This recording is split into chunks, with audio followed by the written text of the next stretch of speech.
To any bystander yucking at the following footage may be asking a question, what am I yucking at? I mean, it's Thomas the Tank Engine, but he yucks so stubby and chunky. Is this a bootleg brand or something? Actually no, this is official Thomas Wooden Railway merchandise. It is actually part of a branch of division called the Early Engineers line. As I was learning the history of Thomas Wooden Railway, getting back into collecting wooden railway items and so forth, I came across the Wikipedia page for the Early Engineers line and thought it was pretty interesting. I want to learn more about it, and sadly there's not really a whole lot of videos that talk about this range, so might as well be one the first, right? The creation of the Early Engineers line can be traced back to a man named Michael di Barretto. But forgive me if I pronounce his name, it's sort of hard to pronounce, but he worked at Learning Curve from 2005 up until 2012 when Tomy took over the Wooden Railway brand. He conducted a test with toddlers on the Thomas Wooden Railway, and granted, yes, I know some people will say toddlers, but Thomas Wooden Railway is a preschool brand, and you will be right, but when we say toddlers, we don't mean 3-year-olds to 6-year-olds, we mean infants, newborns, little Einsteins, 18-month-year-olds up to 3-year-old range, that demographic there. He conducted a test to see how toddlers did with the Thomas Wooden Railway, and found some interesting stuff. He observed that toddlers had a very hard time setting up the track and lost interest if a parent didn't help them. They had a hard time connecting the tracks and coordinating the trains with the rail lines, and found it very hard to play with. So like if you gave them this simple figure 8 set, they will lose the marbles of trying to figure how it all connects and trying to coordinate the trains. It will be a mess for them. So Mr. Di Bartolo, forgive me if I pronounce your last name, dude, figured out a way to bring the toddler range into the Thomas Wooden Railway by simplifying the track layout, making the engines a little bit bigger, easier to hold for tinier hands, and making them much more simplified. And what's great about these is that they're actually compatible with original Wooden Railway products. They can fit with the same track layout, can go around the curves easily, and the same thing can be said too with the original Thomas Wooden Railway engines going on the early engineering line stuff. The only problem with these, with the original Wooden Railway, is that they're a bit too tall, so they can fit well in, like, say, the really useful engine shed, but they won't be able to fit through tunnels because, well, they're taller, so forget about putting Percy through that little tunnel there. You can't do it. There's no possible way to. It's sort of an interesting history, and it's one that not a whole lot of people talk about. Then again, the early engineers didn't really last that long. The range was introduced back in 2010 and then quietly discontinued the following year. And I think they had to deal with Tomy buying the Wooden Railway range at the time, or maybe it's because since it's a very random range that seems sort of out of place and seems sort of pointless to some to make. Why make these chunky versions of Wooden Railway items even though the original is completely fine as it is? Well, I mean, I have to give Michael credit for wanting to create something that can help bring toddlers into the Wooden Railway range, and when they grow up to learn the basics of connecting the tracks in more complicated ways of making their own layouts, they can easily bring these over to the original Wooden Railway. But enough about me rambling about my opinions and such. Even though I'm going to be rambling about my opinions later on, I want to go ahead and dive deeper into showcasing the models up close, as well as showcasing the layouts of how they work. Alright, so now we have a nice lovely view of my gut. Let's go ahead and dive deep into the yuck of the models. And obviously we're going to start with Thomas because, well, he's number 1. So yeah, this is how Thomas yucks in the early engineering line. And you'll probably notice with all the engines, they'll only have 4 wheels. It doesn't matter if an engine was a 060 or more complicated wheel configuration, they'll always have 4 wheels on the engines. Even on the tender engines, they'll have 4 wheels. And I think that's a good idea because obviously if you have 2 wheels, it'll just make Thomas like a weird unicycle-like thing. So having 4 wheels is easy. It's easier for the toddler to move. And I actually think that the model holds pretty comfortably. Then again, I mean, it's not like I have large hands, but, you know, holding one of these early engineering models feels satisfying. And to make a comparison, like, I'm using like a stock Thomas from the 2002-2010 line, of how the faces are pretty identical on the engines. And despite the length, like despite Thomas being cut short, he actually has almost all of Thomas's details to a T. Even the dome, you could kind of see a dome on top of him, but like his stripes, his color scheme, and even has the little coal bunker there. And that's something I just should mention, that they definitely tried to make sure they took this and just shrink it to this. And another thing you'll notice is that the magnets are, of course, the same, but the wheels are slightly bigger. You could tell that the wheels on the early engineering line are slightly bigger, and of course that's to also compensate to make sure that the engine can fit better on the tracks and won't derail off easily, I think. I'm not sure. This isn't rocket science, but yeah, pretty much it. He matches Thomas. He looks like Thomas. The face is literally identical, just shrunk up by 2 times maybe. I'm not sure, but yeah, he matches Thomas perfectly to a T. And I actually got a couple other engines. By the way, to get any of the early engineering stuff, they're really easy, not expensive. Even if you find one boxed online or something, you'll usually see a price for like 20 bucks or something, which isn't bad. Here, the next engine we got is Percy. And Percy, I think, is probably the best version of the early engineers line, because Percy is already a small engine. He had 4 wheels to begin with, and with his size, they actually match a lot of great details. Like you can see the whistle and the dome and the safety valve, I'm going to say, right, the dark shade dot there. And this is probably one of my favorites in the early engineers line, because it just matches Percy. I guess the only saying, if I have to be critique, is that Percy has teeth.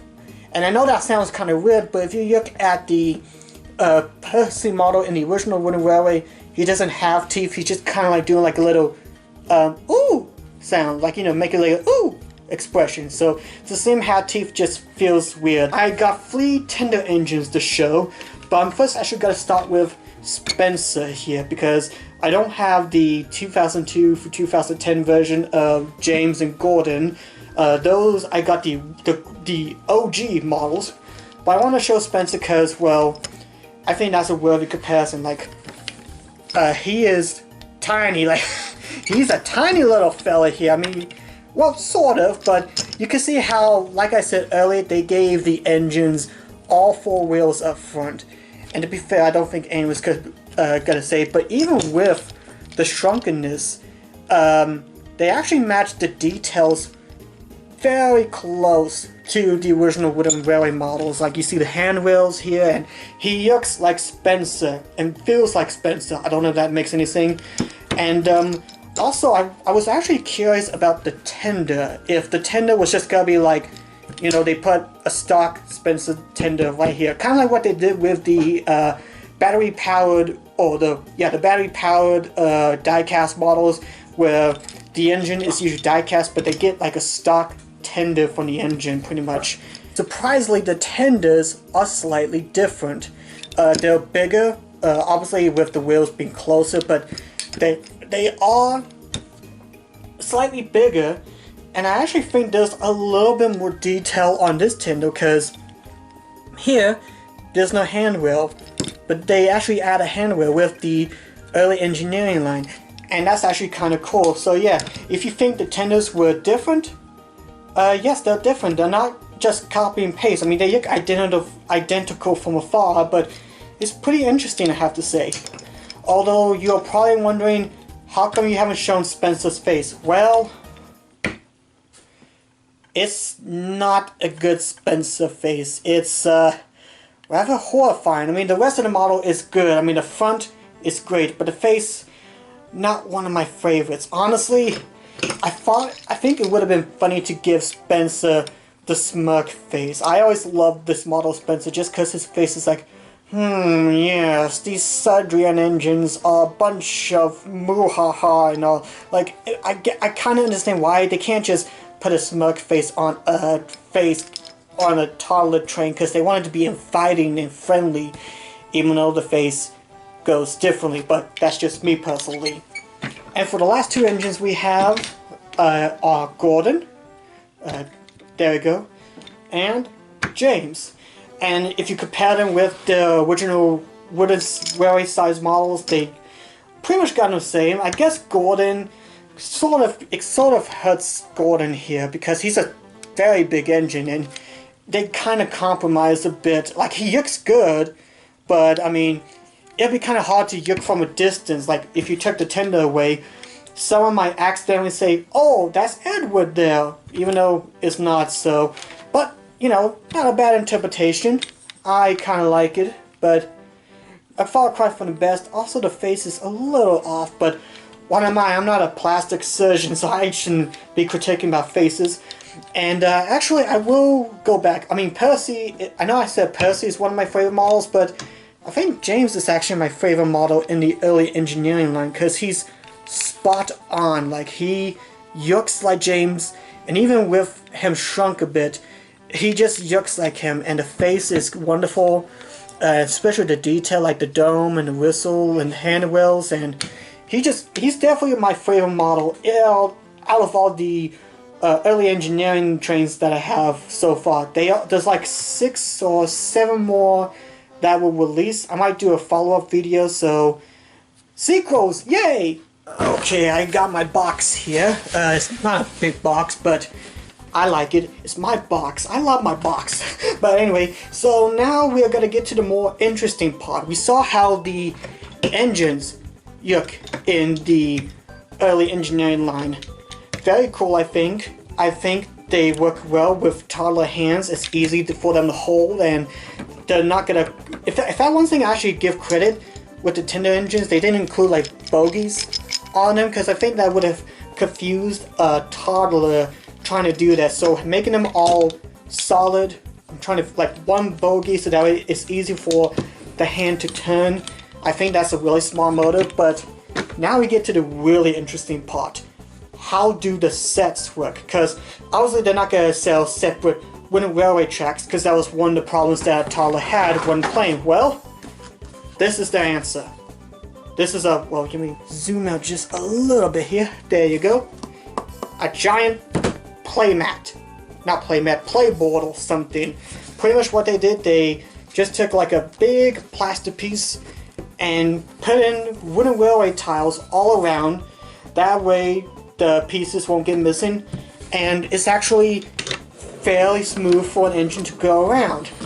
Now, I know to some people it might be like, it's just a simple circle, that's not entertaining. Well, keep in mind, this is for toddlers for 18 months to 3-year-olds, so this is very easy for them to play with. It's simple, they don't have to worry about extra stuff. You notice that there are sidings here, and of course that's for that way a child can expand the set. And yeah, it works like the original wooden railway. So yeah, this is how it looks like simply. This is how most of the sets, there were like 4 of them released, or 4 different ones. And this one, you might notice there's a big circle. You might be thinking, oh, is that supposed to symbolize a pond? Actually, no. This is, well, I mean, you could use it like a pond, but this is actually a marker to put in a destination. So essentially, if you want to put a destination, you just kind of pop it in right here. So like you could just pop it in. It's sturdy. It stays pretty sturdy on the little playboard here, and you can easily take it off very easily. This here is Tiffmith Sheds, or the Tiffmith Transport Depot. Let me try to lift the camera up so you can see. You can somewhere, yeah. This is called a Tiffmith Transport Depot, but we all know it's Tiffmith Sheds. That's pretty much it, and I apologize for the random camera shake, but yeah, this is pretty much Tiffmith Sheds. There are 2 berths on here, and there's a turntable. And one of the things that I thought was genius with the early engineering line is that you notice that the handles for the turntable are very large, with large grips, and they actually... Yeah, it actually holds up pretty well. You can turn it very easily, and it locks in place. So one of the things that Michael did in his test that children were having troubles with was finding features to activate destinations. Now, I'm not saying all of the destinations have a special feature, but usually ones that have, like, say, a sound chip, or like Cranky the Crane, where you turn the crank to lift his hook up and down. So the kids had a hard time trying to find these active buttons and features, and it's difficult for them to reach for them, and it's something, and that's kind of understandable. But with most destinations, they have a very easy to reach, very easy to move feature that a child can grab on for the hands, and it works well. So like the turntable here, you could turn it, and we can have like Thomas say reverse and go into the shed, and you could say Percy wants to go in. Well, Percy can do that, and he can go in, and it's a nice snuggly berth. And what's great is that there's plenty of empty space for a child to go in and to put Percy out, or take him out this way, or to line him up so he can go on another adventure, and it looks great. Now the problem is that while I do like this location, there are some issues. For one, there's a bit of a weird ramp slope with this, so it's kind of awkward to move an engine up and down, because it's not a nice solid elevation. I mean, you can see where it grips onto the rail tires, but for an engine to go, it's very awkward to go up and down on the turntable. And if you're wondering, oh, can a tender engine fit in? Well, I hate to be the bearer of bad news, but a tender engine cannot fit. It's too big. Like, you could get, the front, but for a tender, it kind of sticks out a bit, so you can't really put a tender engine in. So that's a bit of a shame. But yeah, overall, it's still a very nice interpretation of timber sheds. A lot of interesting stuff that makes it easy and accessible for a toddler to play in. And so, oh wow, got the wrong wooden model. And so yeah, it's still nice. But let's take a look at the other playmat real quick. And this one here, I'll put you on top there for the time. I have a very nice organized place. If you can see my face, I'm using sarcasm. So here's another playboard here. This one has a couple more holes in it and some grass, painted mind you, but then again, this is green already, so why would you want to paint grass green if it's already green? Whatever. So this one has some more space, and this one actually has two destinations on there. One is a coal hopper, and you can hear the little beads going back and forth, and the knob is very easy, very big. And to put it on here, thing I want to show, you can fit it right there, like that, and it fits in. And this indicates where you could just put this on the side, because if you try doing it the opposite way, it won't work. So that's pretty cool. And the other one is pretty interesting. It's sort of an engine wash station with little flaps. It kind of reminds me more of a car wash, if anything. And now I just want to go back to listening to my Jim Croce album, because he's one of my favorite music artists of all time. Love Jim Croce. But yeah, pretty much like say, I'm going to use, actually yes, get Spencer. But yes, say that Spencer, he's like, I need a lovely bath or something, but first I need to get some coal. That was my voice to Spencer. Please don't cast me as Spencer. So here, Spencer can get his coal, and then if he wants to go to the washdown, he can do this here, go through the flaps, and you can kind of like spin around, hitting Spencer with the flaps if you want to. And yeah, he comes out squeaky clean. The only problem is his face is not clean. But this is a nice little thing. Although there's something interesting about this and the Tiff Myth board that I forgot to mention.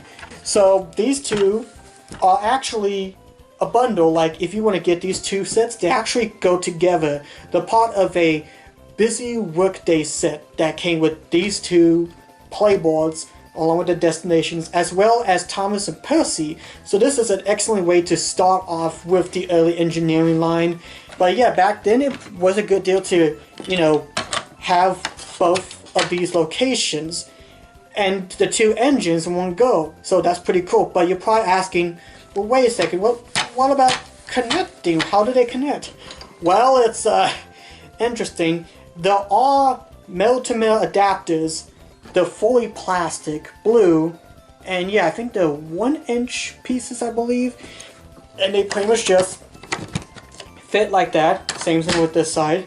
They fit right there. And so now Thomas can like go for the wash down, go to tip the sheds. Percy can do a backflip over to the coal hopper or something. I'm not very good with holding the cameras, so I apologize if it turns into a weird Michael Bay movie. Oh no, shaky cameras. Oh. But anyway, I hope you guys enjoyed this set, because I actually really enjoy talking about this, because I mean, granted, I know not major hardcore Thomas fans will really keep eye on this, but it has an interesting history, and I'm glad I hope I did it justice, because I find it kind of fascinating here. So hopefully I'll do a follow-up video once I get the other engines and the other two destinations, because they're pretty interesting to talk about. And so yeah, thank you guys for watching this. God bless you all, and I will see you all in the next video. Bye bye! It's kind of weird to wave to the camera with me holding it. Oh, Grover! Would you like to say something, Grover? Would you like to say something? No? How about this, Grover? I'll let you do what you were born to do. Watch out, everyone, is Groverzilla. The engines were terrified by the wrath of Grover being adorable and cute, and I know you don't like being up here. I'll just put you back on the bed, because I know you don't like that at all. I'm so sorry, buddy.